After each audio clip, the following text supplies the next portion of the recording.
Chers frères et sœurs, paix et bien dans le nom de notre Seigneur Jésus-Christ, une seule chose je nous propose aujourd'hui pour notre méditation.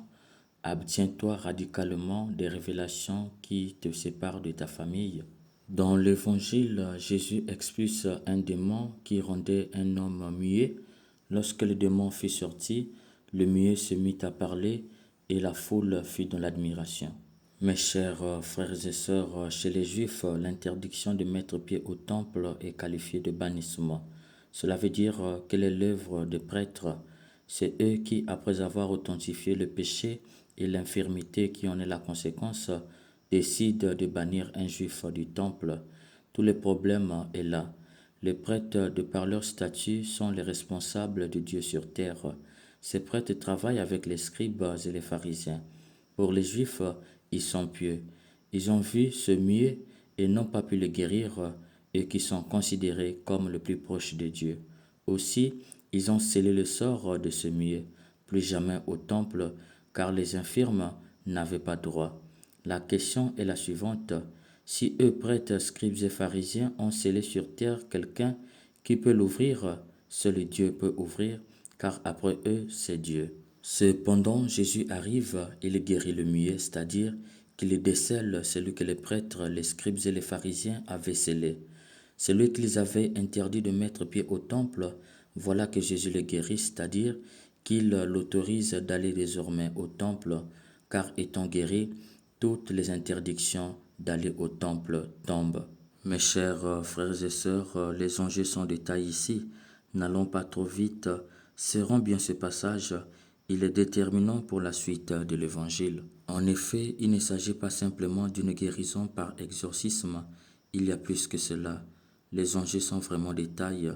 Si après les prêtres, les scribes et les pharisiens, c'est Dieu, et que ce qu'ils ont interdit, seul Dieu peut autoriser, cela veut dire que Jésus qui guérit ce muet, non seulement il est plus que tous les scribes, les prêtres et les pharisiens, mais il est aussi Dieu, car après eux, c'est Dieu, et étant donné que Jésus les dépasse, puisqu'il permet ce qu'eux ont interdit à ce muet, cela veut dire que Jésus est vraiment Dieu. Tout le monde a compris le message qui se cachait derrière cette guérison. C'est pourquoi la majorité fut dans l'admiration, nous dit l'Évangile. Ils font entendre par là qu'ils ont reconnu l'œuvre de Dieu en Jésus. Les détracteurs de Jésus ne veulent pas que le peuple voie en Jésus Dieu qui agit, c'est-à-dire plus fort qu'eux, car ils sont orgueilleux. D'ailleurs, ils ne vont pas tarder à contester. Certains se mirent à dire, c'est par Belzéboul, le chef des démons. Mes chers frères et sœurs, pour comprendre cette accusation, il nous faut comprendre en premier le principe de seul le maître commande à son esclave. En quoi ce principe consiste ici? En disant que Jésus agit par Belzéboul, ils insinuent par là que Jésus est possédé. Étant donné que Belzéboul est considéré par les Juifs comme le prince des démons, cela veut dire que Jésus est possédé par le prince des démons. Du coup, il envoie les petits démons dans les corps des gens pour les rendre possédés. Et comme il est habité par le prince des démons, il a le pouvoir de chasser les petits démons qu'il a envoyés dans les corps des gens. C'est ce qu'on appelle le principe de seul le maître commande à son esclave. Ce principe est encore de mise aujourd'hui dans beaucoup des églises dites de réveil. Vous venez prier, le pasteur vous envoie les démons qui travaillent avec lui pour la cause du diable, vous devenez possédé. Et lui, faisant semblant avec des paroles qui seraient le langage du ciel, alors que ce sont les codes de magie, le mouchoir qui sont en fait des pochettes remplies de codes magiques brodés à la couleur blanche pour ne pas attirer l'attention des gens. Il parle en code imagé et utilise ces pochettes pour retirer ces démons et vous croyez que vous étiez venu posséder et c'est lui qui vous a délivré alors que c'est lui-même qui vous a rendu possédé et vous a ensuite délivré. Du coup, vous devenez fidèle à son église et vous croyez à sa puissance. C'est un homme loin de Dieu et le dépouillage financier peut maintenant commencer. Bref, c'est cette accusation que Jésus fait l'objet. D'autres ont réclamé pour le mettre à l'épreuve un signe venant du ciel, c'est-à-dire ils veulent par exemple qu'Élie ou Moïse apparaissent là et leur confirment que vraiment Jésus est Dieu qui est au milieu d'eux. ce qui serait impossible. De toute façon, ils ne croiront pas. Mais Jésus va leur répondre, tout royaume divisé devient un désert, ces maisons s'écroulent les unes sur les autres. C'est métaphorique ici. Le royaume, il faut entendre par là une ville, et la maison, il faut comprendre par là une famille. Ainsi, Jésus veut dire que dans la destruction d'une ville, on voit réellement s'écrouler les familles. Autrement dit, la destruction d'une ville est d'ores et déjà accompagnée par la destruction des familles. D'où il ajoute, si Satan lui aussi est divisé, comment son royaume tiendra-t-il? Pour comprendre cette phrase, il nous faut intervenir la guérison de ce muet.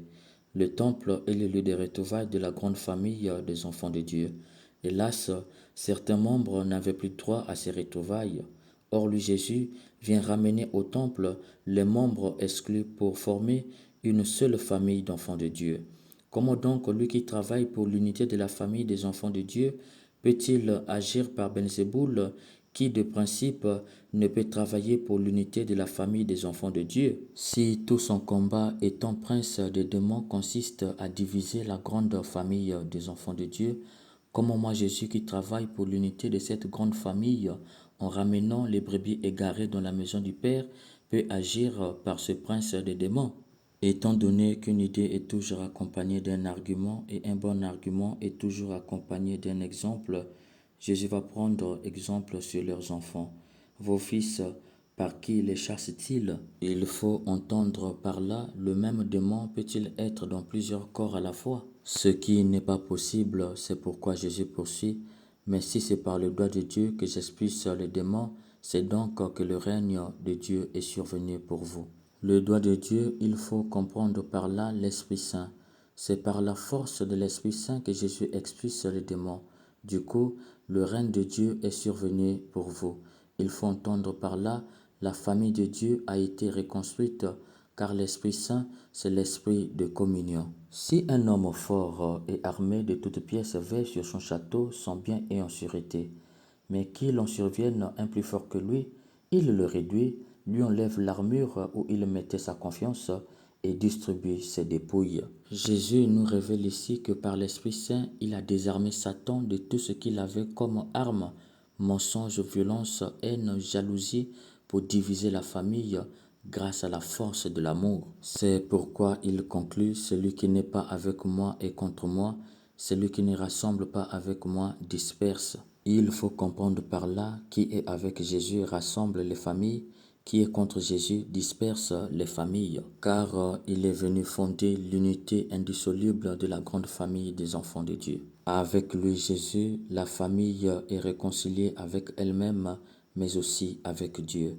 Mes chers bien-aimés, nous voyons par là combien la famille est un bien important pour Dieu. La grande famille des enfants de Dieu est composée de plusieurs familles et Jésus tient à l'unité de la grande famille comme il tient à l'unité de chaque famille. Malheureusement, aujourd'hui, avec l'avènement des églises de réveil, nombreuses sont des familles divisées.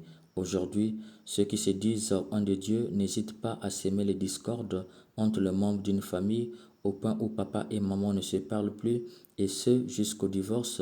Les enfants taxent leurs parents de sorciers et ne veulent plus rien savoir d'eux. Parce que tel est catholique, tel autre est musulman, le pasteur interdit d'être en communion familiale avec eux.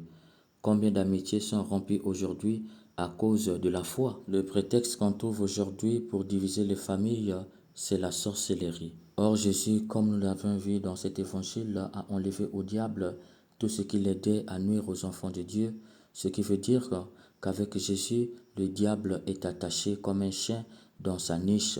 Comment un homme normal peut-il se faire mordre par un chien attaché dans sa niche? Un chien dans sa niche ne peut mordre qu'un homme con et négligent. Cela veut dire qu'un sorcier ne peut ensorceler que celui qui est con et négligent. Et con et négligent ici, celui qui est orphelin de Jésus. Alors, pourquoi rompre le lien de la famille si réellement tu es en Jésus? Jésus lui-même te dit, ne romps pas le lien de la famille avec eux, même s'ils sont sorciers, moi je te protégerai, ils ne te feront rien. Si tu romps le lien de famille avec tes parents, cela veut dire que tu as peur. Or, qui a peur n'a pas confiance en Jésus. Et qui n'a pas confiance en Jésus, c'est celui ou celle qui ne compte que sur lui-même. C'est pour te dire, cher bien-aimé, si tu vois quelqu'un émettre le discours pour séparer les membres d'une famille, sache qu'il travaille non pas pour Jésus, mais il travaille contre Jésus. Et travailler contre Jésus, c'est travailler pour Satan qui essaie de détruire les familles tièdes. C'est pourquoi, cher bien-aimé, abstiens-toi des révélations, des prophéties, des prêches qui te séparent de ta famille et de tes amis. Qui le fait, même s'il fait revenir les morts à la vie, sache qu'il est contre le Christ, il travaille pour son père le diable, qui essaie chaque fois de diviser les familles. Abtiens-toi également de toutes les lois votées dans nos sociétés qui visent à détruire la famille. Une loi n'est pas bonne parce qu'elle est votée à l'Assemblée ou au Sénat, ou bien parce qu'elle a été promulguée par le président de la République. Ne négocie jamais avec toute loi visant à détruire la famille. Puisse l'Esprit Saint nous aide à prendre conscience de l'importance de l'unité de nos familles afin que nous résistions aux discours toxiques qui sèment la division dans nos familles. Qu'il nous aide aussi à ne pas être nous-mêmes des acteurs qui sabotent l'entente dans nos familles et celles des autres, dans nos amitiés et celles des autres, ad maiorem Dei gloriam, pour la plus grande gloire de Dieu et le salut des hommes. Amen.